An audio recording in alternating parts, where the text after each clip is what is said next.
I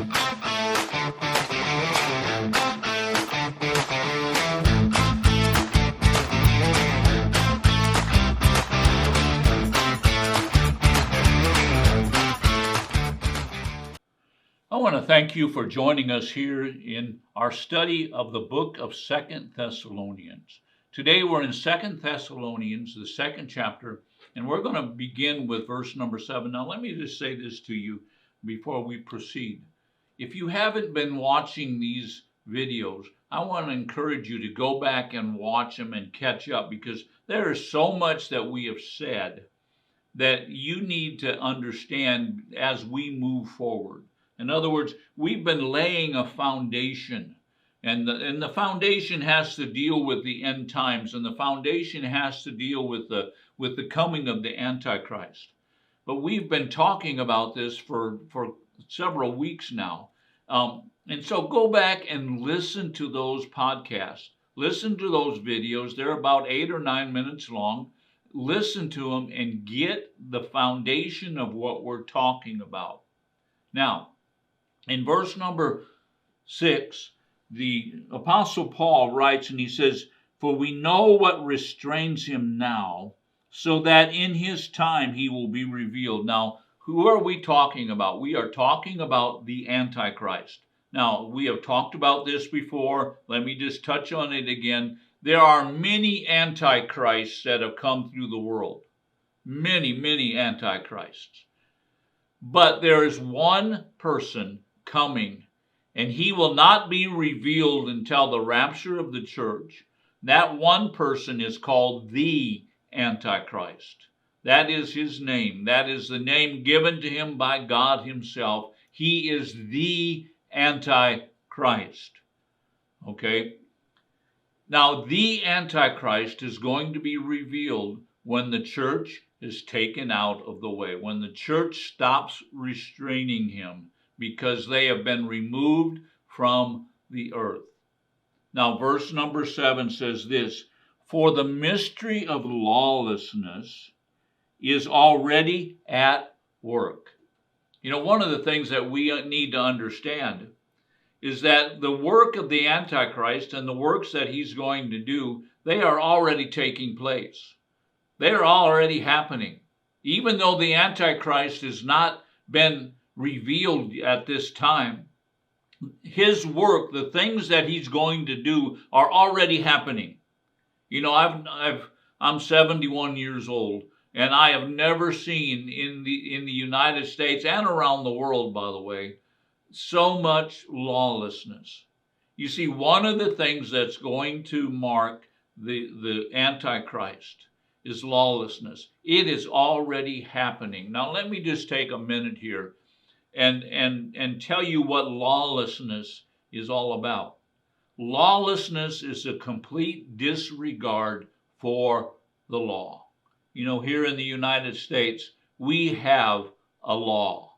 We have what we call the Constitution of the United States of America. I am very much a constitutional person.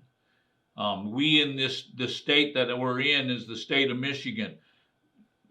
We have a constitution in the state of Michigan. I believe in that constitution that was ratified and put together by our forefathers. But right now in our nation, we are seeing lawlessness taking place. In other words, they are looking at the Constitution and they're saying, we're not going to obey it. Even the people that have sworn, by the way, anyone in public office has sworn to do one thing, and that is to uphold the Constitution of the United States and of the state that they're in. But you know what? Lawlessness is running rampant all over the place. Now, lawlessness is not innocent, because lawlessness has an effect on people. What does lawlessness cause? Lawlessness causes a lot of insecurity. You know, some people say, well, why did God give the Israelites the 10 Commandments? Was he just trying to give them a bad day? No, he was trying to give them two things, identity and security. He was saying, I am wrapping myself around you, and these are the borders that I've given you. And you know what? When a nation goes into a place of lawlessness, and we've seen this in many, many nations, when a nation goes into a place of lawlessness, one of the things that happens to the people is they become extremely insecure. Why? Because they don't know what's right and what's wrong.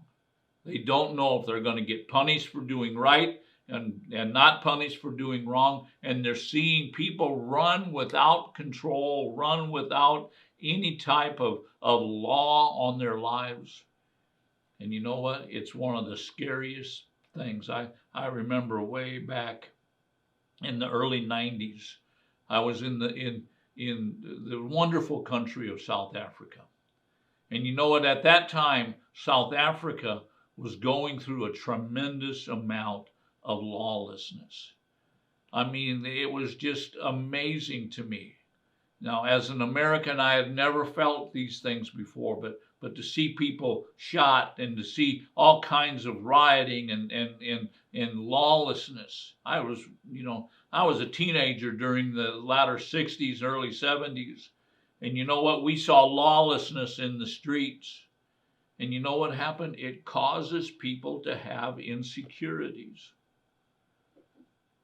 So a man of lawlessness, again, going back to verse number 7, the mystery of lawlessness is already at work. It's already happening. You know, another thing that lawlessness does is lawlessness causes people's love to grow cold.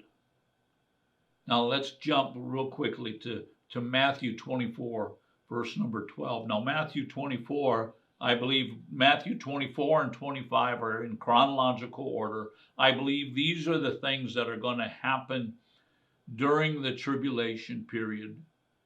But this is what it says: because lawlessness is increased, most people's love will grow cold. What does lawlessness do? Why does the church need to be fighting lawlessness? Why do we need to be standing up and restraining lawlessness? Because lawlessness causes people's love to grow cold. Now again, I understand the setting of that verse, but you know what? That is a principle, that lawlessness causes the love of people to grow cold. Now we need to hurry. Going back to verse number 7, only he who restrains will do so until he is taken out of the way. Talking again about the church. And he's there to restrain this lawlessness, but there's going to come a time where that person or that thing, the body of Christ, is taken out of the way. You know what? The word taken out of the way is the same thing as the rapture of the church. So be aware of lawlessness. Be a resistor of lawlessness. And you know what? You'll be able to change and to save people's lives. Thank you for watching this today. God bless you until we speak to you again.